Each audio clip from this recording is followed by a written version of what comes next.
ਸਤਿ ਸ਼੍ਰੀ ਅਕਾਲ। ਤੁਸੀਂ ਜੁੜੇ ਹੋਏ ਹੋ ਪੰਜਾਬੀ ਡੀ ਯੂਐਸਏ ਦੇ ਨਾਲ ਤੇ ਮੈਂ ਹਾਂ ਪ੍ਰਵੀਨ ਸ਼ਰਮਾ ਲੈ ਕੇ ਹਾਜ਼ਰ ਹਾਂ ਪ੍ਰੋਗਰਾਮ ਖਬਰ ਤੇ ਨਜ਼ਰ।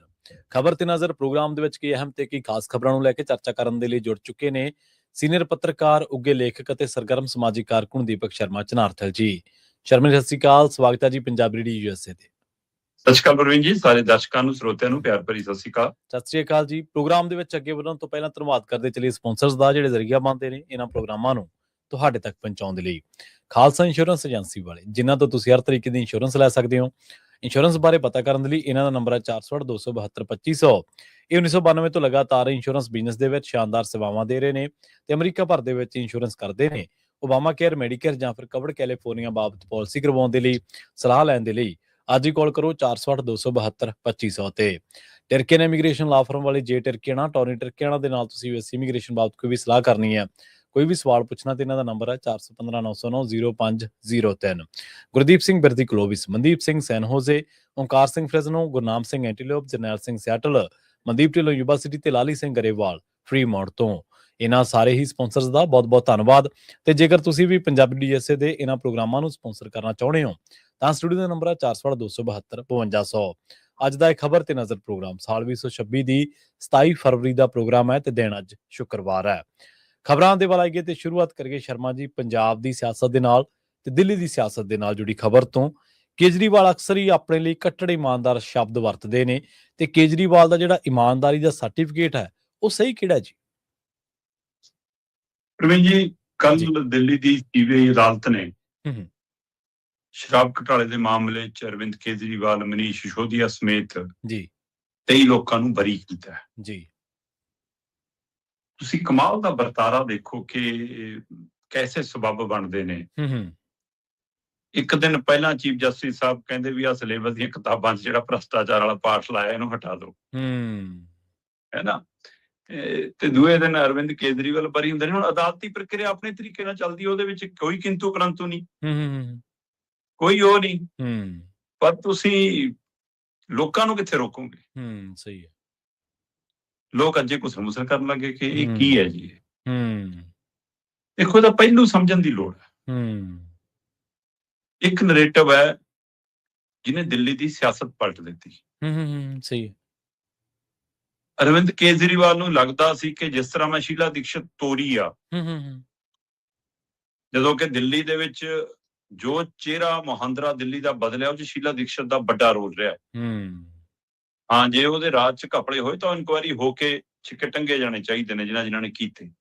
ਪਰ ਦਿੱਲੀ ਦੀ ਨੁਹਾਰ ਬਦਲਣ ਦੇ ਵਿੱਚ ਉਹਦਾ ਰੋਲ ਵੱਡਾ ਰਿਹਾ। ਤੇ ਚਾਹੇ ਉਹ ਟ੍ਰੈਫਿਕ ਦਾ ਮਸਲਾ ਹੋਵੇ, ਚਾਹੇ ਉਹ ਓਵਰ ਬ੍ਰਿਜਾਂ ਦਾ ਮਸਲਾ ਹੋਵੇ, ਚਾਹੇ ਮਾਰਕੀਟ ਦਾ ਮਸਲਾ ਹੋਵੇ, ਚਾਹੇ ਪਾਰਕਿੰਗ ਦਾ ਹੋਵੇ, ਚਾਹੇ ਮੈਟਰੋ ਲਿਆਉਣ ਦਾ ਪਹਿਲੂ ਹੋਵੇ, ਕਈ ਮੁੱਦੇ ਰਹੇ। ਪਰ ਉਹ ਉਹਨਾਂ ਦੀ ਅੰਦਰੂਨੀ ਖਿੱਚੋਤਾਣ ਤੇ ਆਪਸੀ ਮਤਲਬ ਰੰਜਿਸ਼ਾਂ ਤੇ, ਹੈ ਨਾ, ਆਪਣੇ ਕੰਮਾਂ ਨੂੰ ਲੋਕਾਂ ਤੱਕ ਨਾ ਲੈ ਜਾ ਪਾਉਣਾ ਤੇ ਜਾਂ ਫ੍ਰੀ ਵੀਜ਼ ਦੇ ਮੁੱਦੇ ਦੇ ਉੱਤੇ ਅਰਵਿੰਦ ਕੇਜਰੀਵਾਲ ਦੀ ਸਿਆਸਤ ਦਾ ਭਖ ਜਾਣਾ ਜਾਂ ਭ੍ਰਿਸ਼ਟਾਚਾਰ ਮੁੱਦਾ ਵੱਡਾ ਬਣ ਜਾਣਾ ਤੇ ਅਰਵਿੰਦ ਕੇਜਰੀਵਾਲ ਦੇ ਪੈਰ ਲੱਗ ਗਏ ਦਿੱਲੀ 'ਚ। 2 ਵਾਰ ਪੂਰਨ ਸਮਾਂ ਬਤਾਇਆ ਤੇ 3 ਵਾਰ ਉਹ ਮੁੱਖ ਮੰਤਰੀ ਬਣੇ। ਤੇ ਪਰ ਇਹ ਸ਼ਰਾਬ ਘੁਟਾਲੇ ਵਰਗੇ ਦੋਸ਼ਾਂ ਨਹੀਂ ਮਤਲਬ ਉਹਨਾਂ ਦੀ ਸਰਕਾਰ ਤੋਰਤੀ। ਸਹੀ ਹੈ। ਤੇ ਹੁਣ ਉਹ ਕਹਿੰਦੇ ਜੀ ਮੈਨੂੰ ਇਮਾਨਦਾਰੀ ਦਾ ਸਰਟੀਫਿਕੇਟ ਮਿਲ ਗਿਆ। ਔਰ ਉਹ ਕੱਟੜ ਸ਼ਬਦ ਪਤਾ ਨਹੀਂ ਕਿੱਥੋਂ ਲਿਆਉਂਦੇ ਨੇ। ਇਹ ਤਾਂ ਅਰਵਿੰਦ ਕੇਜਰੀਵਾਲ ਦੀ ਡਿਕਸ਼ਨਰੀ 'ਚ ਕਿਵੇਂ ਦਰਜ ਹੈ ਤਾਂ ਉਹ ਜਾਣਦੇ ਨੇ। ਇਮਾਨਦਾਰ ਆਪਣੇ ਆਪ 'ਚ ਪੂਰਨ ਸ਼ਬਦ ਹੁੰਦਾ, ਕੱਟੜ ਦਾ ਮਤਲਬ ਕੀ ਹੈ ਨਾ। ਪਰ ਜਿਹੜਾ ਸਵਾਲ ਹੈ ਉਹ ਇਸ ਲਈ ਅਹਿਮ ਹੈ ਕਿ ਅਰਵਿੰਦ ਕੇਜਰੀਵਾਲ 176 ਦਿਨ ਇਸ ਮਾਮਲੇ ਦੇ ਵਿੱਚ ਸਲਾਖਾਂ ਪਿੱਛੇ ਰਹੇ ਨੇ। ਇਹੀ ਨਹੀਂ, ਉਹ ਕੇਕ ਹਫਤਾ ਕੌਣ ਹੈ ਨਾ, ਉਹਨੇ ਵੀ ਮਤਲਬ ਕਿ 165 ਦਿਨ ਕੱਟੇ ਨੇ। ਤੇ ਸੰਜੇ ਸਿੰਘ ਨੂੰ ਮੈਂ ਦੇਖ ਰਿਹਾ ਸੀ 181 ਦਿਨ ਕੱਟੇ ਨੇ। ਮਤਲਬ 176 ਦਿਨ, 181 ਦਿਨ, ਲਗਭਗ 6 ਮਹੀਨੇ ਬਣਦੇ। 165 ਦਿਨ ਮਤਲਬ 5 ਮਹੀਨਿਆਂ ਤੋਂ ਉੱਪਰ ਦਾ ਵਕਫਾ ਬਣਦਾ। ਸਹੀ ਹੈ। ਤੇ ਮਨੀਸ਼ ਸਿਸੋਦੀਆ ਜਿਹਨੂੰ ਇਹ ਰੋਲ ਮਾਡਲ ਬਣਾ ਕੇ ਦੂਸਰੇ ਸੂਬਿਆਂ ਤੱਕ ਲੈ ਕੇ ਗਏ, 530 ਦਿਨ ਅੰਦਰ ਰਿਹਾ। 1 ਸਾਲ ਤੋਂ ਉੱਪਰ ਦਾ ਵਕਫਾ। ਸਹੀ ਹੈ। ਹੁਣ ਸਵਾਲ ਇਹ ਹੈ ਕਿ ਜਦੋਂ ਇਹ ਸਾਰੇ ਘਿਰੇ ਸੀ, ਇਹ ਅੰਦਰ ਸੀ, ਤਦ ਇਹਨਾਂ ਦੀ ਵਕੀਲਾਂ ਦੀਆਂ ਟੀਮਾਂ ਨੇ ਸੀਬੀਆਈ ਦੀ ਕੋਰਟ ਤੋਂ ਲੈ ਕੇ ਸਥਾਨਕ ਅਦਾਲਤਾਂ ਤੋਂ ਲੈ ਕੇ ਹਾਈ ਕੋਰਟ ਤੋਂ ਹੋ ਕੇ ਸੁਪਰੀਮ ਕੋਰਟ ਤੱਕ ਜ਼ਮਾਨਤਾਂ ਲਈ ਜ਼ੋਰ ਜਮਾਇਸ਼ ਕੀਤੀ। ਸਹੀ ਹੈ। ਇਹੀ ਕੇਸ ਸੀ, ਇਹੀ ਦਸਤਾਵੇਜ਼ ਸੀ, ਇਹੀ ਤੱਥ ਸੀ। ਤਦ ਸੁਪਰੀਮ ਕੋਰਟ ਤੱਕ ਇਹਨਾਂ ਨੂੰ ਜ਼ਮਾਨਤ ਨਹੀਂ ਮਿਲ ਰਹੀ ਸੀ ਛੇਤੀ ਕਿ ਜੀ ਇਹ ਕੇਸ ਨੂੰ ਪ੍ਰਭਾਵਿਤ ਕਰ ਲੈਣਗੇ। ਕੀ ਉਸ ਸਮੇਂ ਜੱਜ ਸਾਹਿਬਾਨ ਨੂੰ ਦਿਖ ਨਹੀਂ ਰਿਹਾ ਸੀਗਾ ਕਿ ਇਹਦੇ ਵਿੱਚ ਤਾਂ ਕੁਝ ਨਹੀਂ ਗਾ, ਕੇਸ ਕੀ ਚੱਕੀ ਫਿਰਦੇ ਹੋ ਵੀ। ਜੀ। ਤੇ ਅੱਜ ਅਦਾਲਤ ਨੂੰ ਸਪਸ਼ਟ ਦਿਖਿਆ ਕਿ ਇਹਦੇ ਵਿੱਚ ਕੁਝ ਨਹੀਂ ਗਾ, ਨਾ ਚਾਰਜ ਸ਼ੀਟ ਸਹੀ ਹੈ, ਨਾ ਗਵਾਹ ਸਹੀ ਨੇ। ਤੋ ਇਸ ਲਈ ਮਤਲਬ ਕਿ ਠੀਕ ਹੈ, ਇਹ ਕਾਨੂੰਨੀ ਫੈਸਲਾ ਹੈ, ਤੱਥਾਂ ਦੇ ਆਧਾਰ ਤੇ ਫੈਸਲਾ ਹੈ। ਅਗਲਿਆਂ ਨੂੰ ਇਹਨਾਂ ਨੂੰ ਬਰੀ ਹੋ ਗਏ ਤੇ ਲੱਡੂ ਵੰਡਣਗੇ, ਹੈ ਨਾ। ਤੇ ਦੂਜੀ ਤੇ ਚਲੀ ਗਈ ਹੈ ਹਾਈ ਕੋਰਟ। ਜੀ। ਸੀਬੀਆਈ ਗਈ ਹੈ ਮਤਲਬ। ਪਰ ਮੈਂ ਅੱਗੇ ਵੀ ਗੱਲ ਕਰਦਾ ਰਿਹਾ, ਪੰਜਾਬ ਦੇ ਵਿੱਚ ਚਾਹੇ ਡਰੱਗ ਵਾਲਾ ਮਸਲਾ ਆਇਆ, ਚਾਹੇ ਬੇਅਦਬੀ ਵਾਲਾ ਮਸਲਾ ਆਇਆ, ਚਾਹੇ 84 ਦੇ ਵਿੱਚ ਕਿਹਦਾ ਰੋਲ ਰਿਹਾ, ਉਹਦੇ ਤੇ ਸਵਾਲ ਆਏ। ਜਿਹਨੂੰ ਮਰਜ਼ੀ ਅਦਾਲਤ ਬਰੀ ਕਰੇ, ਸਹੀ ਹੈ, ਜਿਹਨੂੰ ਮਰਜ਼ੀ ਸਜ਼ਾ ਦੇਵੇ, ਸਿਆਸਤ ਦੇ ਵਿੱਚ ਲੱਗੇ ਦਾਗ ਨਹੀਂ ਧੁਲਦੇ। ਸਹੀ ਹੈ। ਇਹ ਸ਼ਰਾਬ ਘਟਾਲੇ ਦਾ ਨਾਂ ਕੇਜਰੀਵਾਲ ਦੇ ਨਾਲ ਹੀ ਜਾਊਗਾ। ਸਹੀ ਗੱਲ ਹੈ। ਸੋ ਬੇਸ਼ੱਕ ਤੁਸੀਂ ਲੋਕਾਂ ਸਾਹਮਣੇ ਰੋ ਲਓ, ਬੇਸ਼ੱਕ ਤੁਸੀਂ ਜੋ ਮਰਜ਼ੀ ਕਰ ਲਓ, ਤੁਸੀਂ ਅੱਜ ਵੀ ਇਸ ਗੱਲ ਦਾ ਜਵਾਬ ਨਹੀਂ ਦੇ ਪਾ ਰਹੇ ਕਿ ਜੇ ਤੁਸੀਂ ਇਮਾਨਦਾਰ ਸੀ ਸ਼ਰਾਬ ਪਾਲਿਸੀ ਲਿਆਉਣ ਸਮੇਂ, ਇਹ ਤੁਸੀਂ ਵਾਪਸ ਕਿਉਂ ਲਈ? ਸਹੀ ਹੈ। ਤੁਸੀਂ ਉਸ ਦੇ ਆਧਾਰ ਤੇ ਖੜੇ ਕਿਉਂ ਨਹੀਂ ਰਹੇ, ਭੱਜੇ ਕਿਉਂ ਉਹ ਤੋਂ?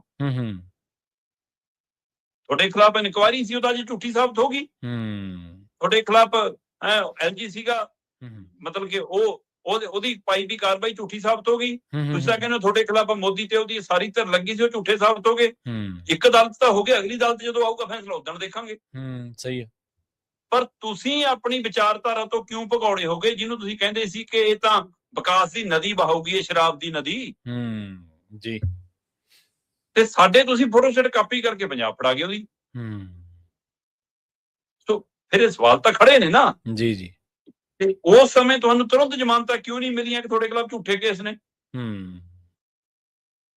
ਹੁਣ ਕੱਲੀ ਕੱਟੜ ਇਮਾਨਦਾਰੀ ਦਾ ਸਰਟੀਫਿਕੇਟ ਲੈ ਕੇ, ਪ੍ਰੈਸ ਕਾਨਫਰੰਸ ਕਰਕੇ, ਹੰਝੂ ਲਿਆ ਕੇ, ਲੀਡਰਾਂ ਨੂੰ, ਘਰਦਿਆਂ ਨੂੰ ਜੱਫੀ ਪਾ ਕੇ ਨਹੀਂ ਸਰਨਾ ਜਨਾਬ। ਕਰੋ ਸੀਬੀਆਈ ਦੇ ਉੱਤੇ, ਕਰੋ ਈਡੀ ਦੇ ਉੱਤੇ, ਕਰੋ ਲੈਫਟ ਉਸ ਸਮੇਂ ਦੇ ਉਪ ਰਾਜਪਾਲ ਦੇ ਉੱਤੇ, ਕਰੋ ਅਮਿਤ ਸ਼ਾਹ ਮੋਦੀ ਦੇ ਉੱਤੇ ਮਾਨਹਾਨੀ ਦੇ ਕੇਸ ਨਾ। ਸਹੀ ਕਰੋ ਵੀ, ਥੋੜੀ ਸ਼ਾਖ ਨੂੰ ਢਾਹ ਲਈਏ। ਬਿਲਕੁਲ। ਹੁਣ ਤੁਸੀਂ ਕਹਿੰਦੇ ਹੋ ਕਿ ਕੱਟੜ ਇਮਾਨਦਾਰ ਕਿਹੜਾ? ਕਹਿੰਦੇ ਜੀ ਅੱਜ ਸਾਨੂੰ ਸਰਟੀਫਿਕੇਟ ਮਿਲ ਗਿਆ, ਅਦਾਲਤ ਨੇ ਸਾਨੂੰ ਅੱਜ ਬਰੀ ਕਰਤਾ। ਕਹਿੰਦੇ ਜੀ ਮੋਦੀ ਜੀ ਨੂੰ ਮੈਂ ਚੈਲੰਜ ਕਰਦਾ ਕਿ ਚੋਣਾਂ ਕਰਾ ਲਓ, ਜੇ 10 ਸੀਟਾਂ ਵੀ ਤੁਹਾਡੀਆਂ ਹੁਣ ਆ ਜਾਣ, ਠੀਕ ਹੈ, ਤੇ ਜੇ ਨਾ ਮੈਂ ਸਿਆਸਤ ਛੱਡ ਦੂੰਗਾ।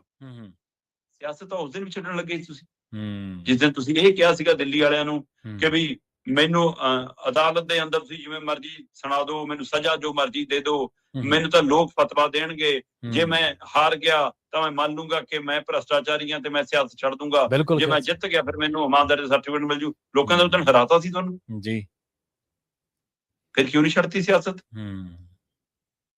ਸੋ ਇਸ ਲਈ ਮੈਂ ਸਿਆਸਤਦਾਨ ਨਹੀਂ ਹੈਗਾ। ਮੈਂ ਕਹਿੰਦਾ ਕੇਜਰੀਵਾਲ ਜੀ ਤੁਹਾਡੇ ਵੱਡਾ ਕੋਈ ਸਿਆਸਤਦਾਨ ਹੀ ਨਹੀਂਗਾ। ਸਹੀ ਗੱਲ। ਲੋਕ ਫਤਵੇ ਚ ਹਾਰ ਵੀ ਗਏ, ਸਰਕਾਰ ਤੁਸੀਂ ਤਾਂ ਵੀ ਚਲਾ ਰਹੇ ਹੋ, ਚਾਹੇ ਉਹ ਪੰਜਾਬ ਆ ਕੇ ਚਲਾ ਰਹੇ ਹੋ।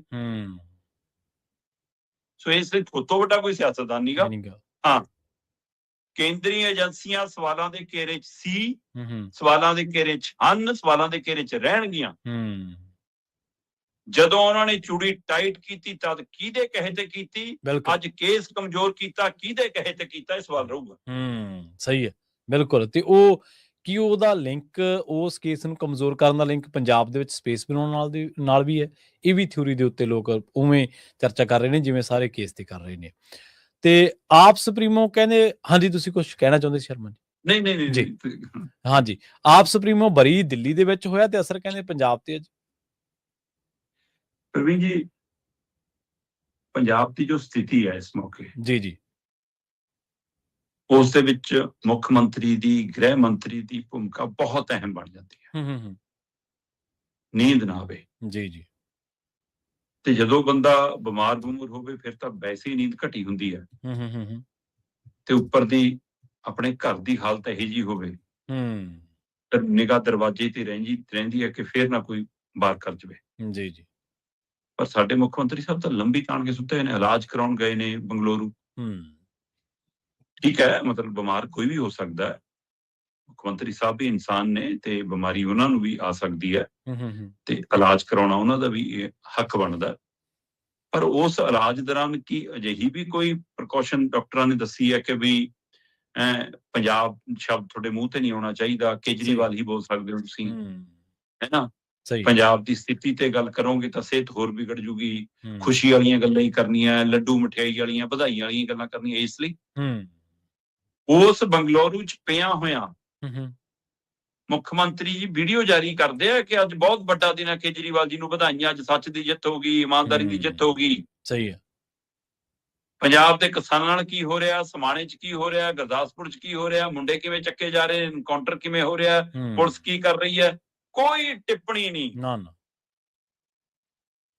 ਇਹੀ ਜੀ ਕਿਹੜੀ ਬਿਮਾਰੀ ਹੈ ਜਿਹਦੇ ਵਿੱਚ ਇਹ ਰੋਕ ਲੱਗੀ ਕਿ ਭਾਈ ਆਪਣੇ ਘਰ ਦਾ ਦਰਦ ਵੀ ਨਾ ਬੋਲਿਓ ਮੁੱਖ ਮੰਤਰੀ ਸਾਹਿਬ? ਇਲਾਜ ਕਰਾਉਣ ਗਏ ਹੋ ਕਿ ਪੰਜਾਬ ਲਬਾਸ ਛੱਡ ਕੇ ਭੱਜੇ ਹੋ? ਹਾਂ,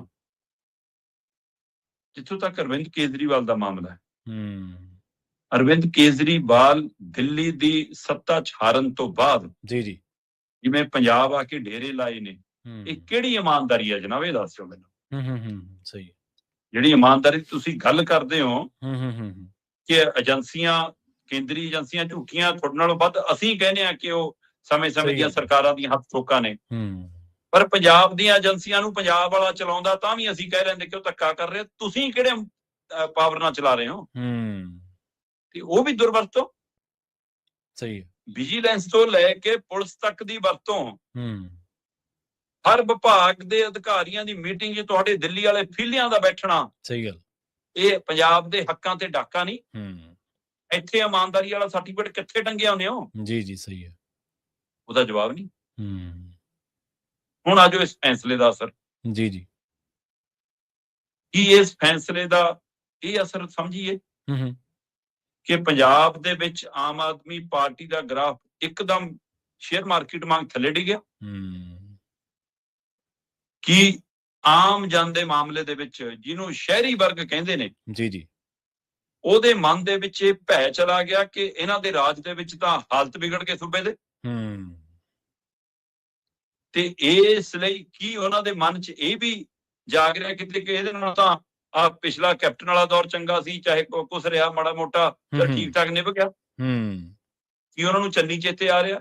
ਕੀ ਬੀਜੇਪੀ ਨੂੰ ਇਹ ਡਰ ਪੈ ਗਿਆ ਕਿ ਪੇਂਡੂ ਵਰਗ ਸਾਨੂੰ ਨਾ ਪਿਆ, ਕਿਸਾਨੀ ਵਰਗ ਨਾ ਪਿਆ, ਦਲਿਤ ਵਰਗ ਪੂਰਾ ਪੈਣਾ ਨਹੀਂਗਾ, ਕਿਤੇ ਸ਼ਹਿਰੀ ਵਰਗ ਵੀ ਮੁੜ ਕੇ ਕਾਂਗਰਸ ਕਨੀ ਨਾ ਚਲਾ ਜਾਵੇ? ਸਹੀ ਹੈ।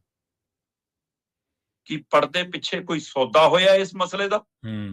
ਮਾਨਯੋਗ ਅਦਾਲਤ ਤੇ ਕੋਈ ਸਵਾਲ ਨਹੀਂ, ਸਵਾਲ ਸੀਬੀਆਈ ਤੇ ਉਹਨਾਂ ਵੱਲੋਂ ਪੇਸ਼ ਕੀਤੇ ਗਏ ਤੱਥਾਂ ਤੇ ਹੈ। ਸਹੀ ਹੈ। ਕਿ ਇਸ ਤਰੀਕੇ ਦਾ ਸੌਦਾ ਹੋਇਆ ਕਿ ਪੰਜਾਬ 'ਚ ਜਿਉਂਦੀ ਰੱਖੋ ਚੋਣਾਂ ਤੱਕ ਆਮ ਆਦਮੀ ਪਾਰਟੀ, ਤਾਂ ਕਿ ਚੁਕਾਉਣੇ ਮੁਕਾਬਲੇ 'ਚ ਰਹੀਏ। ਜੇ ਇਹ ਜ਼ਿਆਦਾ ਥੱਲੇ ਚਲੀ ਗਈ ਤਾਂ ਸਾਡਾ ਮੁਕਾਬਲਾ ਕਿਹਦੇ ਨਾਲ ਹੋਊਗਾ? ਕਿ ਇਹ ਡਰ ਦੇ ਵਿੱਚੋਂ ਇਹ ਕੁਝ ਮਾਹਿਰ ਇਸ ਐਂਗਲ ਤੋਂ ਸੋਚ ਰਹੇ ਨੇ। ਮੈਂ ਆਪਣੇ ਵੱਲੋਂ ਨਹੀਂ ਕਹਿ ਰਿਹਾ, ਇਹ ਪੰਜਾਬ ਦੇ ਚਿੰਤਕਾਂ ਦੇ ਵਿੱਚ ਜਾਗਿਆ ਇਹ ਭਾਵ ਇਹ ਗੱਲ ਕਰਦਾ ਹੈ। ਕਾਨੂੰਨੀ ਮਾਹਰ ਇਸ ਨੁਕਤੇ ਤੋਂ ਗੱਲ ਕਰਦੇ ਨੇ, ਪਰ ਜਿਸ ਨੁਕਤੇ ਤੇ ਮੈਂ ਉਂਗਲ ਧਰਨਾ ਚਾਹੁੰਦਾ, ਮੈਨੂੰ ਇੱਕ ਹੋਰ ਪੱਖ ਲੱਗਦਾ, ਉਹ ਮੈਂ ਆਪਣੀ ਸਮਝ ਚੋਂ ਗੱਲ ਕਰਨਾ ਚਾਹੁੰਦਾ। ਜੀ। ਉਹ ਇਹ ਹੈ ਕਿ ਇੱਕ ਪਾਸੇ ਪੰਜਾਬ ਦਾ ਮਾਹੌਲ ਵਿਗੜ ਰਿਹਾ, ਪੰਜਾਬ ਦੇ ਵਿੱਚ ਜਿਵੇਂ ਸਰਕਾਰ ਖੁਦ ਹੀ ਖੁੱਲਾ ਖੇਡ ਖੇਡ ਰਹੀ ਹੈ, ਲਾਂਬੂ ਲਾਉਣ ਦੀਆਂ ਪੋਜੀਸ਼ਨਾਂ ਪੁਲਿਸ ਨੂੰ ਤਾਕਤਾਂ ਦੇ ਕੇ ਜਿਹੋ ਜਿਹਾ ਮਾਹੌਲ ਸਿਰਜਿਆ ਜਾ ਰਿਹਾ, ਭੈ ਦਾ, ਡਰ ਦਾ, ਕੀ ਇਹਦਾ ਫਲ ਬੀਜੇਪੀ ਨੂੰ ਮਿਲੇ ਤੇ ਇਸੇ ਤਰ੍ਹਾਂ ਤੁਸੀਂ ਅੱਗੇ ਵਧੋ, ਉਹਦਾ ਫਲ ਕੇਜਰੀਵਾਲ ਨੂੰ ਦਿੱਤਾ ਗਿਆ? ਸਹੀ। ਕਿ ਵਿਗੜੇ ਮਾਹੌਲ ਚੋਂ ਆਪਣੀ ਸਿਆਸਤ, ਕਿਉਂਕਿ ਬੀਜੇਪੀ ਦਾ ਇੱਕ ਟ੍ਰੈਂਡ ਸੈੱਟ ਹੈ ਕਿ ਜਿਹੜੇ ਸੂਬਿਆਂ 'ਚ ਇਹ ਸੱਤਾ 'ਚ ਆਏ ਨੇ ਉੱਥੇ ਹਾਲਾਤ ਪਹਿਲਾਂ ਵਿਗੜੇ ਨੇ, ਕਿ ਉਧਰ ਨੂੰ ਧੱਕਣ ਦੇ ਲਈ ਸਰਕਾਰੀ ਸ਼ਕਤੀਆਂ ਵਰਤੀਆਂ ਜਾ ਰਹੀਆਂ, ਔਰ ਉਹ ਸ਼ਕਤੀਆਂ ਹਰੇ ਪੈਨ ਵਾਲੇ ਦੀ ਬਜਾਏ ਦਿੱਲੀ ਵਾਲੇ ਕਾਲੇ ਪੈਨ ਵਾਲੇ ਵਰਤ ਰਹੇ ਨੇ। ਤੇ ਉਹਦੇ ਨਾਲ ਸੌਦਾ ਹੋਇਆ ਕਿ ਪੰਜਾਬ ਦੇ ਹਾਲਤ ਵਿਗੜਨਗੇ, ਤੈਨੂੰ ਬਰੀ ਕਰਾਂਗੇ। ਜੀ ਸਹੀ ਹੈ।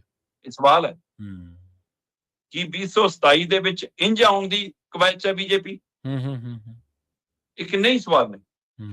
ਸੋ ਰਾਜਨੀਤੀ ਦੇ ਵਿੱਚ ਹਰ ਪੱਖ ਤੁਹਾਨੂੰ ਬਚਣਾ ਪਊਗਾ। ਮੈਂ ਕਹਿੰਦਾ ਇਹ 1% ਵੀ ਇਹ ਨਾ ਹੋਵੇ। ਸਹੀ ਹੈ। ਪਰ ਇਸ ਘਟਨਾਕ੍ਰਮ ਦਾ, ਇਸ ਬਰੀ ਹੋਣ ਦੇ ਫੈਸਲੇ ਦਾ ਸਿੱਧਾ ਅਸਰ ਪੰਜਾਬ ਦੀਆਂ ਚੋਣਾਂ ਤੇ ਪੈਂਦਾ ਤੁਸੀਂ ਦੇਖੋਗੇ। ਆਮ ਆਦਮੀ ਪਾਰਟੀ ਦੇ ਘਰੇ ਖੁਸ਼ੀ ਹੈ ਜੀ। ਪੰਜਾਬ ਦਾ ਉਹ ਕਿਹੜਾ ਲੀਡਰ ਹੈ ਜਿਹਨੇ ਆਪਣੀ ਫੋਟੋ ਨਹੀਂ ਖਿਚਾਈ, ਜਿਹਨੇ ਵੀਡੀਓ ਨਹੀਂ ਪਾਈ? ਮੈਂ ਕਹਿੰਦਾ ਨੱਚ ਤਾਂ ਰਹੇ ਨੇ ਜਿਵੇਂ ਮੁੰਡੇ ਦਾ ਵਿਆਹ ਕਰਕੇ ਆਏ ਹੋਣ। ਸਹੀ ਗੱਲ, ਬਿਲਕੁਲ। ਤੇ ਅਜੇ ਤਾਂ ਜਨਾਬ ਇੱਕ ਅਦਾਲਤ ਚੋਂ ਬਰੀ ਹੋਇਓ। ਅਗਲੇ ਕੋਲ ਉੱਪਰ ਆਪਸ਼ਨਾਂ ਪਈਆਂ। ਦੂਜੇ ਗੱਲ ਨੂੰ ਕੋਈ ਜ਼ਮਾਨਤ ਤੇ ਆ ਜਾਵੇ, ਕੋਈ ਬਰੀ ਹੋ ਕੇ ਆ ਜਾਵੇ, ਫਿਰ ਤਾਂ ਤੁਸੀਂ ਕਹਿੰਦੇ ਹੋ ਕਿ ਨਾ ਜੀ ਇਹ ਤਾਂ ਫੌਰੀ ਰਾਹਤ ਹੈ ਹੈਨਾ। ਪਰ ਜਿਹੜੇ ਅਦਾਲਤਾਂ ਦੇ ਫੈਸਲੇ ਤੇ ਤੁਸੀਂ ਅੱਜ ਖੁਸ਼ ਹੋ ਰਹੇ ਹੋ, ਸਹੀ ਹੈ, ਉਸੇ ਅਦਾਲਤ ਨੇ ਤੁਹਾਡੇ ਐਮਐਲਏ ਨੂੰ ਅੰਦਰ ਦਿੱਤਾ ਹੋਇਆ। ਉਹਦੀ ਗੱਲ ਉਹਦਾ ਮਾਣ ਕਦੋਂ ਕਰਨਾ ਜੀ ਉਸ ਫੈਸਲੇ ਦਾ? ਉਹਦੀ ਛੁੱਟੀ ਕਦੋਂ ਕਰਨੀ ਹੈ? ਉਹਦੇ ਤੇ ਨੁਕਤਾ ਨਹੀਂ, ਫਿਰ ਸਾਹ ਸੁੱਕ ਜਾਂਦੇ ਨੇ। ਸੋ ਕੁੱਲ ਮਿਲਾ ਕੇ ਦਿੱਲੀ ਦਾ ਇਹ ਫੈਸਲਾ ਜੀ ਪੰਜਾਬ ਦੀਆਂ 2027 ਦੀਆਂ ਚੋਣਾਂ ਤੇ ਅਸਰ ਪਾਊਗਾ।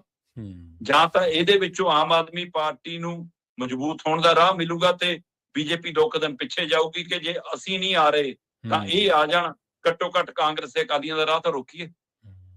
ਸਹੀ ਹੈ। ਤੇ ਜੇ ਇਸ ਤਰੀਕੇ ਨਾਲ ਸੌਦਾ ਹੋਇਆ ਕਿ ਤੁਸੀਂ ਪੰਜਾਬ ਦਾ ਖੇਲ ਵਿਗਾੜੋ ਤੇ ਫਿਰ ਅਸੀਂ ਕਹਾਂਗੇ ਡਬਲ ਇੰਜਣ ਇਹ ਬਚਾਉਂਦਾ ਹੈ, ਜੋਗੀ ਵਾਲਾ ਫਾਰਮੂਲਾ ਹੀ ਬਚਾਉਂਦਾ ਹੈ, ਬਲਡੋਜ਼ਰ ਇਹ ਬਚਾਉਂਦਾ ਪੰਜਾਬ ਨੂੰ, ਤੇ ਫਿਰ ਅਸੀਂ ਦੜ ਕਰਕੇ ਆਵਾਂਗੇ।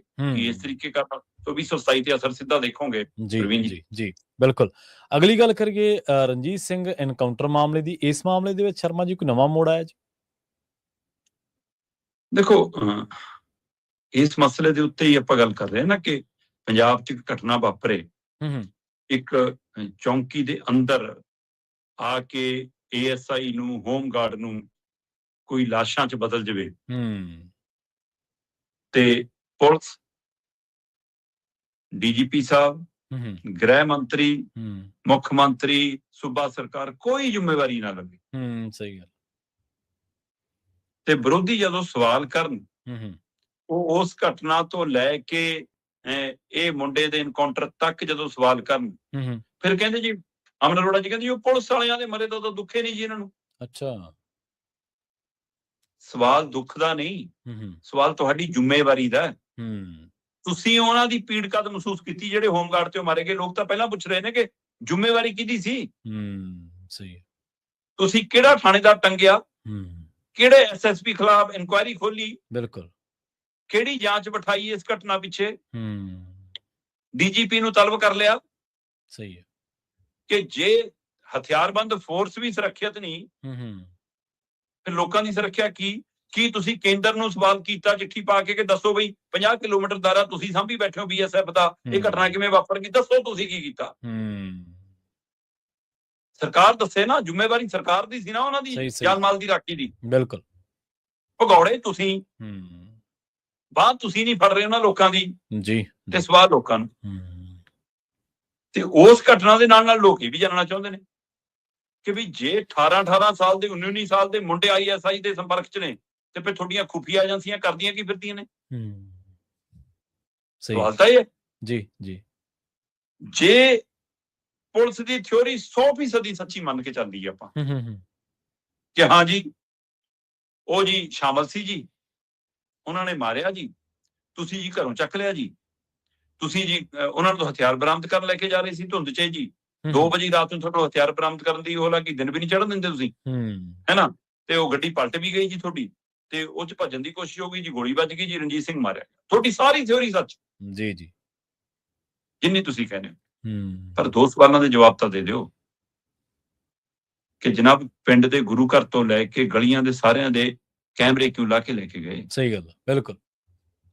ਇਸ ਗੱਲ ਦਾ ਜਵਾਬ ਤਾਂ ਦੇ ਦਿਓ। ਦੂਜੀ, ਕੱਲ ਦੂਸਰਾ ਸਾਥੀ ਇਹਨਾਂ ਦਾ ਦਿਲਾਵਰ, ਹਾਂਜੀ, ਰਣਜੀਤ ਸਿੰਘ ਦਾ ਤੇ ਇੰਦਰਜੀਤ ਸਿੰਘ ਦਾ, ਉਹਨੂੰ ਮੈਜਿਸਟਰੇਟ ਦੇ ਮੂਹਰੇ ਪੇਸ਼ ਕੀਤਾ। ਠੀਕ ਹੈ। ਪੇਸ਼ ਕਰਨ ਤੋਂ ਬਾਅਦ ਮੀਡੀਆ ਦੇ ਮਾਈਕ ਕਿਵੇਂ ਨੇੜੇ ਆਉਣ ਦਿੱਤੇ? ਤੁਸੀਂ ਤਾਂ ਕਿਸੇ ਨੂੰ ਖੰਗਣ ਨਹੀਂ ਦਿੰਦੇ, ਨੇੜੇ ਨਹੀਂ ਆਉਣ ਦਿੰਦੇ ਇਹੋ ਜਿਹੇ ਮਾਮਲੇ 'ਚ। ਤੁਸੀਂ ਤਾਂ ਕਹਿੰਦੇ ਕਿ ISI ਦਾ ਮਸਲਾ ਜੀ, ਅਜੇ ਜਾਂਚ ਦਾ ਵਿਸ਼ਾ ਹੈ ਜੀ, ਅਜੇ ਖੁਲਾਸਾ ਨਹੀਂ ਕਰ ਸਕਦੇ ਜੀ। ਤੁਸੀਂ ਉਹਨਾਂ ਦੇ ਮੂਹਰੇ ਮਾਈਕ ਆਉਣ ਦਿੱਤੇ ਤੇ ਉਸ ਮਾਈਕ ਆਉਣ ਤੋਂ ਪਹਿਲਾਂ ਦਿਲਾਵਰ ਦੇ ਨਾਲ ਉਹਦੇ ਪਿਓ ਨੂੰ ਮਿਲਾਇਆ ਜੀ। ਕੀ ਪਰਿਵਾਰ 'ਚ ਭੈ ਪੈਦਾ ਕੀਤਾ ਕਿ ਰਣਜੀਤ ਸਿੰਘ ਵਾਲੀ ਹੋਊਗੀ? ਇਹ ਵਾਅਦਾ ਮਾਫ ਗਵਾਹ ਬਣਾਉਣ ਦੀ ਕਵਾਇਦ ਹੈ। ਸਹੀ ਗੱਲ। ਇਹ ਮੀਡੀਆ ਰਾਹੀਂ ਨਰੇਟਿਵ ਸਿਰਜਣ ਦੀ ਕਵਾਇਦ ਹੈ। ਉਹਦੇ ਅਦਾਲਤੀ ਬਿਆਨ ਜਦੋਂ ਇਹ ਦਰਜ ਹੋਣਗੇ ਤਾਂ ਦੇਖਾਂਗੇ ਕੀ ਹੈ। ਸਹੀ ਹੈ। ਪਰ ਮੀਡੀਆ 'ਚ ਇਹ ਕਹਾ ਕਿ ਜੀ ਮੈਂ ਤਾਂ ਨਾਲ ਚਲਾ ਗਿਆ ਸੀ, ਕਾਂਡ ਨੂੰ ਅੰਜਾਮ ਤਾਂ ਰਣਜੀਤ ਤੇ ਇੰਦਰਜੀਤ ਨੇ ਦਿੱਤਾ। ਅੱਛਾ। ਤੇ ਉਹ ਤੀਸਰਾ ਮੁੰਡਾ ਵੀ ਫੜ ਲਿਆ। ਸਰਕਾਰ, ਪੁਲਿਸ, ਤੰਤਰ ਜੰਤਰ ਇਸ ਗੱਲ ਦਾ ਜਵਾਬ ਜ਼ਰੂਰ ਉਸ ਪਿੰਡ ਨੂੰ ਦਵੇ ਕਿ ਭਾਈ ਕੋਈ ਕੁੱਟਮਾਰ ਵੀ ਹੋ ਜਾਵੇ ਨਾ, ਮੁੰਡਿਆਂ ਦੀ ਢਾਣੀ ਦੀ ਆਪਸੀ ਕੋਈ ਕਾਲਜ ਯੂਨੀਵਰਸਿਟੀ ਪੱਧਰ ਤੇ ਕੋਈ ਲੜਾਈ ਝਗੜਾ ਵੀ ਹੋ ਜਾਵੇ ਨਾ, ਤਾਂ ਵੀ ਮੁੰਡੇ ਆਪਣੇ ਟਿਕਾਣਿਆਂ ਤੇ ਰਹਿੰਦੇ ਹੁੰਦੇ, ਹੋਸਟਲ ਵਾਲਾ ਕਮਰਾ ਵੀ ਛੱਡ ਦਿੰਦੇ ਨੇ ਜਾਂ ਪਿੰਡ ਵਾਲਾ ਘਰ ਵੀ ਛੱਡ ਦਿੰਦੇ ਨੇ। ਤੇ ਜਦੋਂ ਛਾਪਾ ਮਾਰਿਆ ਤੁਸੀਂ ਤਿੰਨੇ ਮੁੰਡੇ ਆਪਣੇ ਆਪਣੇ ਘਰੇ ਸੀ। ਸਹੀ ਗੱਲ। 2 ਤੁਸੀਂ ਘਰਾਂ ਤੋਂ ਫੜ ਲਏ, ਤੀਜੇ ਨੂੰ ਖਬਰ ਮਿਲੀ ਤਾਂ ਘਰੋਂ ਭੱਜਿਆ। ਘਰੇ ਕਿਉਂ ਬੈਠੇ ਸੀ ਉਹ? ਇਹਨਾਂ ਦੇ ਜਵਾਬ ਤਾਂ ਦੇਣੇ ਪੈਣਗੇ ਨਾ ਤੁਹਾਨੂੰ। ਜੀ ਜੀ ਜੀ। ਤੇ ਐਨਕਾਊਂਟਰ ਵਾਲੀ ਕਹਾਣੀ ਉਹੀ ਜਿਹੀ ਕਿਉਂ? ਉਸੇ ਖੇਤਰ 'ਚ ਇਸੇ ਤਰੀਕੇ ਨਾਲ ਇਸੇ ਥਾਵਾਂ ਦੇ ਨੇੜੇ ਤੇੜੇ ਇੱਕ ਹਿੰਦੂ ਮੁੰਡਾ ਪਹਿਲਾਂ ਮਾਰਿਆ ਜਾਂਦਾ, ਹੁਣ ਸਿੱਖ ਮੁੰਡਾ ਮਾਰਿਆ ਜਾਂਦਾ। ਬਿਲਕੁਲ ਇਸੇ ਪੁਲਿਸ ਦੀ ਕਹਾਣੀ, ਉਹੀ ਕਹਾਣੀ ਸੇਮ। ਤੇ ਇਹ ਕਿੰਨੇ ਥਾਵਾਂ ਦੀ ਮਤਲਬ ਇਬਾਰਤ ਹੈ ਜੀ। ਜੀ ਜੀ। ਤੇ ਜਦੋਂ ਤੁਹਾਨੂੰ ਸਵਾਲ ਕਰੋ ਫਿਰ ਕਹਿੰਦੇ ਜੀ ਅਸੀਂ ਅਮਨ ਕਾਨੂੰਨ ਦੀ, ਅਮਨ ਅਰੋੜਾ ਕਹਿ ਰਿਹਾ, ਕਹਿੰਦੇ ਜੀ ਅਸੀਂ ਅਮਨ ਕਾਨੂੰਨ ਦੀ ਸਥਿਤੀ ਲਈ ਜਦੋਂ ਕੰਮ ਕਰਦੇ ਹਾਂ, ਕੋਈ ਹਾਦਸਾ ਵਾਪਰ ਗਿਆ, ਬੱਸ ਉਲਟ ਗਈ, ਯਕੀਨ ਨਹੀਂ ਕਰਦੇ ਜੀ, ਹੁਣ ਇਹਨੂੰ ਝੂਠਾ ਐਨਕਾਊਂਟਰ ਕਹਿੰਦੇ ਨੇ। ਬਈ ਠੀਕ ਹੈ, ਮੈਂ ਤਾਂ ਕਹਿਣਾ ਤੁਹਾਡੀ ਥਿਉਰੀ ਸੱਚੀ ਹੈ, ਤੇ ਜੇ ਤੁਸੀਂ ਇੰਨੇ ਦੁੱਧ ਦੇ ਸੱਚੇ ਹੋ ਤੇ ਫਿਰ ਸੀਬੀਆਈ ਜਾਂਚ ਤੋਂ ਕਿਉਂ ਭੱਜਦੇ ਹੋ? ਸਹੀ ਹੈ। ਫਿਰ ਤੁਹਾਡੀ ਕੰਮ ਤੇ ਮੋਹਰ ਲੱਗੂਗੀ ਨਾ, ਇਨਕੁਆਇਰੀ ਕਰਾ ਲਓ, ਕਿਸੇ ਰਿਟਾਇਰਡ ਜੱਜ ਸਾਹਿਬਾਨ ਦੀ ਟੀਮ ਬਣਾ ਕੇ ਕੋਈ ਸਿੱਟ ਬਣਾ ਕੇ ਜਾਂਚ ਕਰਾ ਲਓ। ਕਿਉਂ ਨਹੀਂ ਆਉਂਦੇ ਉਹਦੇ ਲਈ? ਇਨਕੁਆਇਰੀ ਤੋਂ ਕਿਉਂ ਭਗਾਉਣੇ ਹੋ? ਜੀ ਜੀ। ਸਹੀ ਹੈ। ਸੋ ਹੁਣ ਕੀ ਇਹ ਡਰ ਜਿਹੜਾ ਪਹਿਲਾਂ ਪੈਦਾ ਕੀਤਾ ਜਾਂਦਾ ਰਿਹਾ ਕਿ ਇੱਕ ਟੰਗ ਤਾਂ ਦੂਆ ਵੀ ਟੰਗ ਦਾਂਗੇ, ਨਹੀਂ ਜੇ ਮੁੰਡਾ ਬਚਾਉਣਾ ਹੈ ਤਾਂ ਐ ਸਾਡੀ ਬੋਲੀ ਬੋਲੋ, ਕਿ ਉਹ ਦਿਲਾਵਰ ਤੋਂ ਉਸ ਤਰ੍ਹਾਂ ਕਹਾਇਆ ਜਾ ਰਿਹਾ? ਜੇ ਇਨਵੋਲਵ ਵੀ ਸੀ, ਆਪਾਂ ਮੰਨ ਲਈਏ 1% ਵੀ ਕਿ ਪੈਸੇ ਦੇ ਲਾਲਚ, ਨਸ਼ੇ ਦੇ ਲਾਲਚ, ਕਿਸੇ ਹੋਰ ਓੜ ਫੋੜ ਦੇ ਲਾਲਚ ਇਹ ਕਿਸੇ ਟਰੈਕ ਤੇ ਚੜ ਗਏ ਜੀ, ਤੇ ਫਿਰ 19 20 ਸਾਲ ਦੇ ਮੁੰਡਿਆਂ ਨੂੰ ਇੰਜ ਕੋਹ ਕੇ ਮਾਰਨਾ ਕਿ ਅਦਾਲਤੀ ਪ੍ਰਕਿਰਿਆ ਤਹਿਤ ਕੋਈ ਉਦਾਹਰਨ ਪੇਸ਼ ਕਰਨੀ ਹੈ ਕਿ ਵੀ ਜੇ ਇਸ ਰਾਹ ਜਾਓਗੇ ਤਾਂ ਇੰਨੀਆਂ ਸਜ਼ਾਵਾਂ ਮਿਲਣਗੀਆਂ। ਕਾਨੂੰਨ ਨੇ ਕਾਨੂੰਨ ਤਰੀਕੇ ਨਾਲ ਚੱਲਣਾ ਕਿ ਵਹਿਸ਼ੀਪਣੇ ਤਰੀਕੇ ਨਾਲ ਚੱਲਣਾ ਜੀ, ਇਸ ਵੱਲ ਦਾ ਯੂਨਿਟ ਕਿਉਂ ਖੜਾ? ਬਿਲਕੁਲ। ਸੋ ਇਸ ਲਈ ਪੰਜਾਬ ਦੇ ਗਲੇ ਤੁਹਾਡੀ ਕਹਾਣੀ ਨਹੀਂ ਉਤਰ ਰਹੀ, ਚਾਹੇ ਅਮਨ ਅਰੋੜੇ ਤੋਂ ਕਹਾ ਲਓ, ਚਾਹੇ ਆਪਣੀ MLA ਤੋਂ ਕਹਾ ਲਓ। ਹੁਣ ਸ਼ਾਮ ਦਾ ਦੰਡ ਭੇਦ ਵਾਲੇ ਇਸ ਮਸਲੇ ਤੇ ਮੂੰਹ ਨਹੀਂ ਖੋਲਦੇ। ਉਹ ਹਰ ਸਮਾਗਮ 'ਚ ਮੁੱਖ ਮਹਿਮਾਨ ਬਣਨਾ। ਜਿਹੜੇ ਕਿਸਾਨ ਦੀਆਂ ਲੱਤਾਂ ਤੋੜੀਆਂ ਪੁਲਿਸ ਨੇ ਜੀ, ਉਹਦੀ ਖਬਰ ਲੈਣ ਕੋਈ ਸੱਤਾਧਾਰੀ ਧਿਰ ਦਾ ਬੰਦਾ ਗਿਆ? ਨਾ ਨਾ। ਜਿਹੜੇ ਘਰ 'ਚ 70 ਵਿਛਿਆ, ਉਸ ਪਿੰਡ ਦੇ ਲੋਕਾਂ ਦੀ, ਮੈਂ ਕਹਿੰਦਾ ਮੁੰਡੇ ਦੇ ਘਰੇ ਵੀ ਨਹੀਂ ਜਾਓ, ਤੁਸੀਂ ਨਾ ਜਾਓ, ਤੁਹਾਨੂੰ ਉਹ ਦਿਖਦਾ ਕਿ ਹਾਂ ਉਹ ਅੱਤਵਾਦੀ ਸੀ।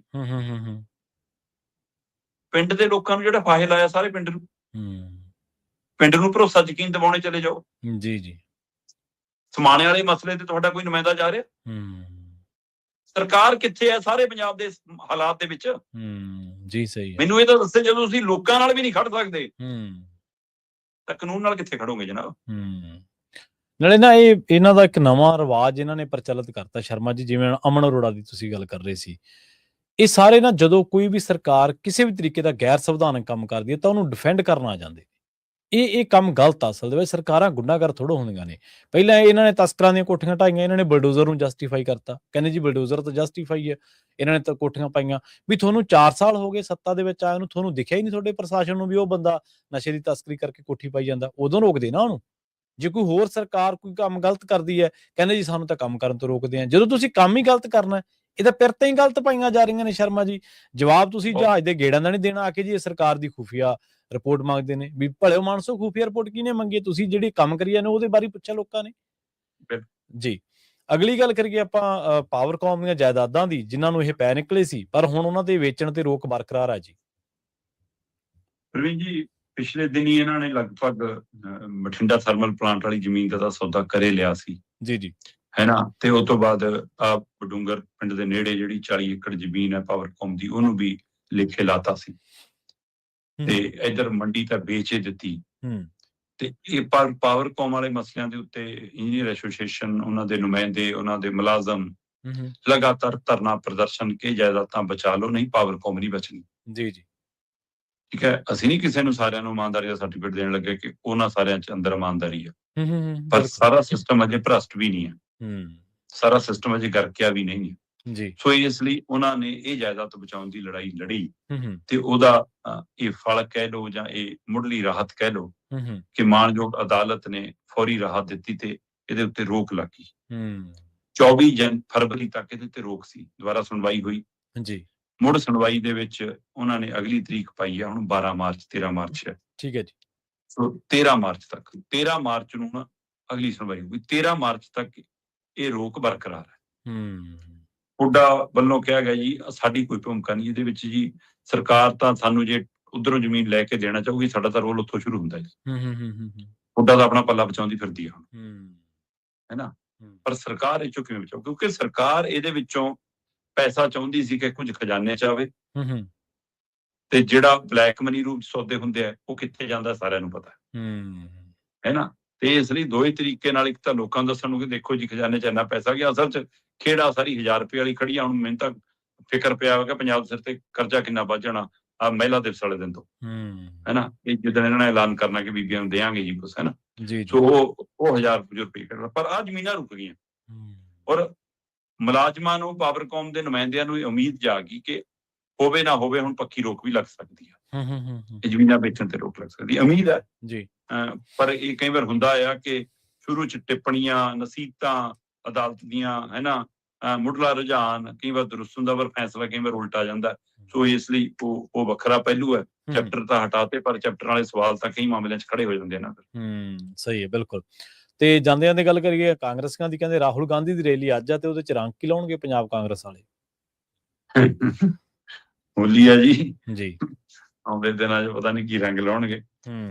ਪੰਜਾਬ ਕਾਂਗਰਸ ਉਮੀਦ ਪਾਲੀ ਬੈਠੀ ਆ, ਮਤਲਬ ਕਿ ਅਸੀਂ ਤਾਂ ਆਏ ਖੜੇ ਆ 2027 ਚ।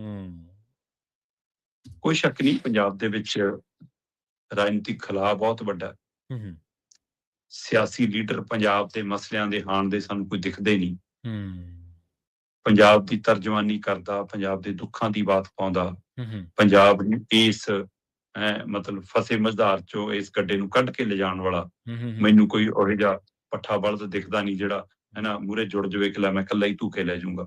ਉਹੀ ਜਿਹਾ ਵੀ ਕੋਈ ਨਹੀਂ ਦਿਖਦਾ, ਕੋਈ ਧਿਰ ਵੀ ਨਹੀਂ ਦਿਖਦੀ ਕਿ ਜੇ ਆਪਾਂ ਕਹੀਏ ਕਿ ਆਹ 5 ਜਣਿਆਂ ਦਾ ਗਰੁੱਪ ਆ, 3 ਜਣਿਆਂ ਦਾ ਗਰੁੱਪ ਆ, 10 ਜਣਿਆਂ ਦਾ ਗਰੁੱਪ, ਜਿੱਥੇ ਯਕੀਨ ਕਰ ਲਈਏ। ਸੰਸਥਾਵਾਂ ਲਗਾਤਾਰ ਮਰ ਰਹੀਆਂ ਨੇ ਸਾਡੇ, ਜੀ ਜੀ, ਕਮਜ਼ੋਰ ਹੋ ਰਹੀਆਂ ਨੇ, ਚਾਹੇ ਉਹ ਸਰਕਾਰੀ ਏਜੰਸੀਆਂ ਨੇ, ਚਾਹੇ ਉਹ ਮਤਲਬ ਆਮ ਸੰਗਠਨ ਨੇ, ਤੇ ਚਾਹੇ ਉਹ ਸਾਡੀਆਂ ਜਥੇਬੰਦੀਆਂ ਨੇ, ਚਾਹੇ ਉਹ ਸਾਡੀਆਂ ਧਾਰਮਿਕ ਜਮਾਤੀਆਂ ਸੰਸਥਾਵਾਂ ਨੇ। ਸਹੀ, ਟਕਸਾਲ ਦਾ ਇੱਕ ਵੱਡਾ ਔਰਾ ਰਿਹਾ ਪੰਥਕ ਸਿਆਸਤ ਚ ਜੀ। ਅੱਜ ਟਕਸਾਲ ਦੇ ਨੁਮਾਇੰਦਿਆਂ ਨੂੰ ਕੱਛ ਚ ਲੈ ਕੇ ਘੁੰਮਦੇ ਨੇ ਮਹਾਰਾਸ਼ਟਰ ਚ ਅਗਲੇ। ਕੀ ਬਣਾ ਕੇ ਰੱਖਤਾ ਸੀ?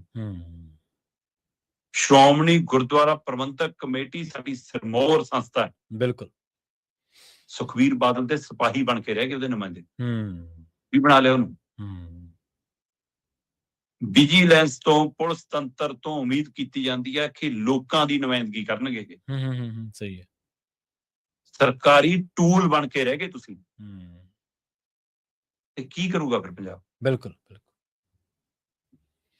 ਵਿਅਕਤੀ ਵੱਡਾ ਨਹੀਂ ਹੁੰਦਾ, ਸੰਸਥਾ ਵੱਡੀ ਹੁੰਦੀ ਆ। ਸਹੀ ਹੈ, ਸਿਧਾਂਤ ਵੱਡਾ ਹੁੰਦਾ।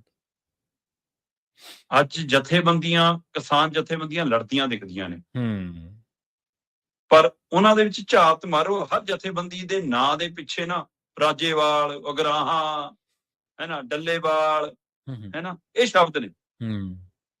ਮਤਲਬ ਵਿਅਕਤੀ ਵੱਡਾ ਹੋ ਰਿਹਾ, ਜਥੇਬੰਦੀ, ਸੰਸਥਾ, ਸੰਗਠਨ ਛੋਟਾ ਹੋ ਰਿਹਾ। ਸ਼੍ਰੋਮਣੀ ਅਕਾਲੀ ਦਲ ਬਾਦਲ, ਸਹੀ ਹੈ, ਲਾਤਾ ਨਾਮ। ਅਕਾਲੀ ਦਲ ਅੰਮ੍ਰਿਤਸਰ, ਮਾਨ ਦਲ ਹੈ, ਅੰਮ੍ਰਿਤਪਾਲ ਵਾਲਾ ਦਲ, ਪੁਨਰ ਸਰਜੀਤ ਯਾਨੀ ਹਰਪ੍ਰੀਤ ਸਿੰਘ ਹੋਣਾ ਵਾਲਾ, ਹੈ ਨਾ। ਸੋ ਜਦੋਂ ਤੁਸੀਂ ਇੱਕ ਵਿਅਕਤੀ ਦੇ ਕੰਟਰੋਲ ਸੰਸਥਾ ਨੂੰ ਕਰ ਦੋਗੇ, ਸਹੀ ਗੱਲ, ਫਿਰ ਵਿਅਕਤੀ ਦੇ ਜਾਣ ਨਾਲ ਸੰਸਥਾ ਵੀ ਤੁਰ ਜਾਂਦੀ ਹੈ। ਜਾਂ ਉਹ ਬਹੁਤ ਕਮਜ਼ੋਰ ਹੋ ਜਾਂਦੀ ਹੈ। ਅਜੇ ਸਥਿਤੀਆਂ ਸਾਰੇ ਖੇਤਰਾਂ 'ਚ ਖੜੀਆਂ ਨੇ, ਸਾਡੇ ਰਾਜਨੀਤਿਕ ਖੇਤਰ 'ਚ ਵੀ, ਸਮਾਜਿਕ ਖੇਤਰ 'ਚ ਵੀ, ਧਾਰਮਿਕ ਖੇਤਰ 'ਚ ਵੀ, ਪਰ ਅਸੀਂ ਇਹਨੂੰ ਸਮਝਣਾ ਨਹੀਂ ਚਾਹੁੰਦੇ। ਉਸੇ ਸਥਿਤੀ 'ਚ ਪੰਜਾਬ ਦੀ ਰਾਜਨੀਤਿਕ ਜਮਾਤ ਕਾਂਗਰਸ ਵੀ ਹੈ, ਉਹ ਤਾਂ ਵੱਖਰੀ ਨਹੀਂ ਹੈ। ਜੀ ਕੈਪਟਨ ਲਿਆਓ, ਪੰਜਾਬ ਬਚਾਓ, ਕਾਫੀ ਵਿਦ ਕੈਪਟਨ, ਸਹੀ। ਮਤਲਬ ਤੁਸੀਂ ਆਪਣੀ ਪਾਰਟੀ ਤੋਂ ਵੱਡਾ ਕਰ ਲਿਆ ਕਿ ਕੈਪਟਨ ਗਿਆ, ਲੋਕਾਂ ਨੂੰ ਚਿਹਰਾ ਲੱਭਣਾ ਔਖਾ ਹੋ ਗਿਆ ਕਿ ਹੁਣ ਕਿਹਦੇ ਕੰਨੀ ਦੇਖੀਏ। ਤੇ ਅੱਜ ਤੁਸੀਂ ਇੰਨੇ ਚਿਹਰੇ ਚੱਕੀ ਫਿਰਦੇ ਹੋ, ਉਹ ਚਿਹਰਾ ਕੋਈ ਵੀ ਆਪਣੇ ਹਲਕੇ ਤੋਂ ਬਾਹਰ ਵੀ ਨਹੀਂ ਅਜੇ। ਪੰਜਾਬ ਦਾ ਤਾਂ ਕੀ ਬਣੂਗਾ, ਜ਼ਿਲ੍ਹੇ ਤੋਂ ਬਾਹਰ ਵੀ ਨਹੀਂਗਾ। ਸੋ ਰਾਹੁਲ ਗਾਂਧੀ ਬਿਠਾ ਲੈਣਗੇ ਅੱਜ ਸਾਰਿਆਂ ਨੂੰ। ਆ ਸ਼ੁਰੂ ਹੋ ਗਿਆ ਉੱਥੇ ਤਾਮਝਾਮ, ਜਾਣੀਆਂ ਜੁਣੀਆਂ ਸ਼ੁਰੂ ਹੋ ਗਈਆਂ। ਮਤਲਬ 60% ਇਕੱਠ ਤਾਂ ਸਾਰੀਆਂ ਰੈਲੀਆਂ 'ਚ ਇੱਕੋ ਸਾਰ ਹੁੰਦਾ, ਜਿਹੜਾ ਬੋਤਲ ਤੇ ਗੱਡੀ ਦੀ ਝੂਟੇ ਤੇ ਲਿਆਂਦਾ ਹੁੰਦਾ। ਹਰ ਪਿੰਡ 'ਚ 10-20 ਬੰਦੇ ਉਹ ਪੱਕੇ ਹੈਗੇ ਜਿਹੜੇ ਹਰੇਕ ਦੀ ਰੈਲੀ 'ਚ ਜਾਏ ਆਉਂਦੇ ਵਿਚਾਰੇ। ਸਹੀ ਗੱਲ ਹੈ ਨਾ। ਇਕੱਠ ਕਰਨ ਦਾ ਮਸਲਾ ਨਹੀਂਗਾ, ਸਟੇਜ ਤੇ ਲੀਡਰ ਬਿਠਾਉਣ ਦਾ ਮਸਲਾ ਨਹੀਂਗਾ। ਜੀ ਰਾਹੁਲ ਗਾਂਧੀ ਦੇ ਆਉਣ ਕਰਕੇ ਸਾਰੀ ਕਾਂਗਰਸ ਉੱਥੇ ਢੁੱਕ ਜੂਗੀ। ਆਪਣੇ ਆਪਣੇ ਹਲਕੇ 'ਚੋਂ ਆਪਣੇ ਪੱਲਿਓਂ ਇਕੱਠ ਕਰਕੇ ਵੀ ਲੈ ਜਾਣਗੇ, ਕਿਉਂਕਿ ਸਰਮਾਏਦਾਰ ਤੇ ਰਹੇ। ਸਹੀ ਹੈ। ਤਕੜੇ ਪੈਸੇ ਵਾਲੇ ਨੇ, ਕਮਾਏ ਨੇ, ਲੰਮਾ ਸਮਾਂ ਰਾਜ ਭਾਗ ਮਾਣਿਆ, ਪੀੜ੍ਹੀਆਂ ਨੇ, ਲੈ ਜਾਣਗੇ ਇਕੱਠ ਕਰਕੇ। ਇਕੱਠ ਦਾ ਸਵਾਲ ਨਹੀਂ, ਸਵਾਲ ਜਿਹੜੇ ਇਕੱਠ ਨੂੰ ਉੱਥੇ ਲੈ ਕੇ ਜਾਓਗੇ ਜਾਂ ਜਿਹੜਾ ਆਨਲਾਈਨ ਦੇਖੂਗਾ ਉਹਨੂੰ ਕੀ ਦੇ ਕੇ ਜਾਓਗੇ। ਅੱਜ ਸਹੀ ਗੱਲ। ਰਾਹੁਲ ਗਾਂਧੀ ਮਨਰੇਗਾ ਦੀ ਗੱਲ ਕਰਦਾ, ਜੀ ਰਾਮ ਦੀ ਗੱਲ ਕਰਦਾ, ਅਮਰੀਕਾ ਦੇ ਵਪਾਰ ਸਮਝੌਤੇ ਦੀ ਗੱਲ ਕਰਦਾ, ਦੇਸ਼ ਦੀ ਆਰਥਿਕਤਾ ਦੀ ਗੱਲ ਕਰਦਾ, ਭ੍ਰਿਸ਼ਟਾਚਾਰ ਦੀ ਗੱਲ ਕਰਦਾ, ਪਰ ਉਹ ਚੋਂ ਕੱਢਣ ਦਾ ਰੋਡ ਮੈਪ ਕਿਹੜਾ ਜੀ? ਸਹੀ ਗੱਲ। ਪੰਜਾਬ ਦੇ ਵਿੱਚ ਤੁਸੀਂ ਰਾਜ ਕਰਨਾ ਚਾਹੁੰਦੇ ਹੋ, ਤੁਹਾਡੇ ਕੋਲ ਪੰਜਾਬ ਨੂੰ ਲੈ ਕੇ ਨੀਤੀ ਕਿਹੜੀ ਹੈ? ਰਾਹੁਲ ਗਾਂਧੀ ਅੱਜ ਗੱਲ ਕਰ ਸਕਦਾ ਹੈ ਝੂਠੇ ਐਨਕਾਊਂਟਰਾਂ ਦੀ? ਸਹੀ ਗੱਲ ਹੈ। ਇੰਨਾ ਰਾਹੁਲ ਗਾਂਧੀ ਪੰਜਾਬ ਦੇ ਵਿੱਚ ਪੁਲਿਸ ਰਾਜ ਦੀ ਗੱਲ ਕਰ ਸਕਦਾ? ਜਦੋਂ ਗੱਲ ਕਰੂਗਾ, ਲੋਕ ਜਦੇ 84 ਚਿੱਤੇ ਰੱਖ ਦੇਣਗੇ, ਮੂਹਰੇ ਰੱਖ ਦੇਣਗੇ ਕਿ ਆ ਜਾ। ਰਾਜਨੀਤਿਕ ਤਰ੍ਹਾਂ ਦਾ ਜਦੇ ਉਸ ਮੁੱਦੇ ਤੇ ਘੇਰਨਗੀਆਂ। ਇਸ ਲਈ ਤੁਸੀਂ ਪੋਚ ਕੇ ਬੋਲੋਗੇ, ਅੱਜ ਸੋਚ ਕੇ ਬੋਲੋਗੇ। ਤੁਹਾਨੂੰ ਪੰਜਾਬ ਨੇ ਮੌਕੇ ਦਿੱਤੇ, ਤੁਸੀਂ ਉਸ ਮੌਕਿਆਂ 'ਚ ਕੀ ਕੀਤਾ? ਪੰਜਾਬੀ ਵੀ ਜਾਣਨਾ ਚਾਹੂਗਾ, ਤੇ ਅਗਲੀ ਵਾਰ ਜੇ ਮੌਕਾ ਭਾਲਦੇ ਹੋ ਕੀ ਕਰੋਗੇ ਇਹ ਵੀ ਜਾਣਨਾ ਚਾਹੂਗਾ। ਸਹੀ ਗੱਲ। ਸੋ ਪੰਜਾਬ ਦੇ ਵਿੱਚ ਜਿਹੜੀ ਵੀ ਤੇ ਰਾਜ ਕਰਨਾ ਚਾਹੁੰਦੀ ਆ, ਉਹ ਦਾਅਵਿਆਂ ਵਾਅਦਿਆਂ ਦੇ ਸਿਰ ਤੇ ਕਰਨਾ ਚਾਹੁੰਦੀ ਆ। ਰੋਡ ਮੈਪ ਕਿਸੇ ਕੋਲ ਨਹੀਂਗਾ। ਇਹੀ ਦੁੱਖ ਦੀ ਕਹਾਣੀ ਹੈ। ਰੋਡ ਮੈਪ ਦੀ ਤੇ ਗੱਲ ਆ ਨਾ, ਸਾਰੇ ਲੋਕ ਜਾਂਦੇ ਤਾਂ ਰੋਡ ਮੈਪ ਲੈਣੀ ਹੈ। ਚਲੋ ਜਿਹੜੀ 10% 20% ਆਬਾਦੀ ਹੈ, ਉਹ ਤਾਂ ਆਪਣੇ ਕੌੜੇ ਮੂੰਹ ਕਰਨ ਨੂੰ ਜਾਂਦੀ ਹੈ, ਉਹ ਤਾਂ ਕਰਾਰੇ ਘੁੱਟ ਨੂੰ ਜਾਂਦੀ ਹੈ। ਪਰ ਜਿਹੜੇ ਦੂਜੇ ਲੋਕ ਨੇ ਉਹਨਾਂ ਦੇ ਵਿੱਚ ਕੁਝ ਫੀਸਦੀ ਤਾਂ ਜੇ ਹੋਣਗੇ ਜਿਹੜੇ ਸੋਚਦੇ ਹੋਣਗੇ ਚਲੋ ਐਕਤੀ ਸਹੀ, ਫਲਾਨਾ ਬੰਦਾ ਸਹੀ, ਅਖੀਰ ਤੇ ਮੰਝ ਧਾਰ ਦੇ ਵਿੱਚ ਫਸਿਆ ਬੰਦਾ ਜਿਹੜਾ ਫੈਸਲਾ ਵੋਟ ਵਾਲੇ ਦਿਨ ਹੁੰਦਾ ਉਹ ਲੈ ਲੈਂਦਾ, ਜਾਂ ਕੋਈ ਪੱਕੇ ਬੰਦੇ ਨੇ, ਕੋਈ ਕਾਂਗਰਸ ਨਾਲ ਜੁੜਿਆ, ਕੋਈ ਅਕਾਲੀ ਦਲ ਦੇ ਨਾਲ ਜੁੜਿਆ। ਪੰਜਾਬ ਦੇ ਨਾਲ ਜੁੜ ਕੇ ਵੋਟ ਮੰਗਣ ਵਾਲੇ ਤਾਂ ਲੋਕ ਬਹੁਤ ਘੱਟ ਨੇ ਸ਼ਰਮਾ ਜੀ। ਉਸ ਮਾਮਲੇ ਦੇ ਆਪਾਂ ਨੂੰ ਸਨਾਟਾ ਹੀ ਨਜ਼ਰ ਆਉਂਦਾ। ਜਾਂ ਇਸ ਸਾਰੀਆਂ ਖਬਰਾਂ ਦੇ ਉੱਤੇ ਸ਼ਰਮਾ ਜੀ ਜਾਣਕਾਰੀਆਂ ਦੇਣ ਦੇ ਲਈ ਤੁਹਾਡਾ ਬਹੁਤ ਧੰਨਵਾਦ ਜੀ। ਸਤਿ ਸ਼੍ਰੀ ਅਕਾਲ। ਸਤਿ ਸ਼੍ਰੀ ਅਕਾਲ ਜੀ। ਪ੍ਰੋਗਰਾਮ ਖਬਰ ਤੇ ਨਜ਼ਰ ਨੂੰ ਆਪਾਂ ਇੱਥੇ ਸਮਾਪਤ ਕਰਾਂਗੇ। ਤੁਹਾਡਾ ਸਾਰਿਆਂ ਦਾ ਬਹੁਤ ਧੰਨਵਾਦ। ਸਤਿ ਸ਼੍ਰੀ ਅਕਾਲ। ਇਸੇ ਤਰ੍ਹਾਂ ਜੁੜੇ ਰਹੋ ਪੰਜਾਬੀ ਰੇਡੀਓ USA ਦੇ ਨਾਲ।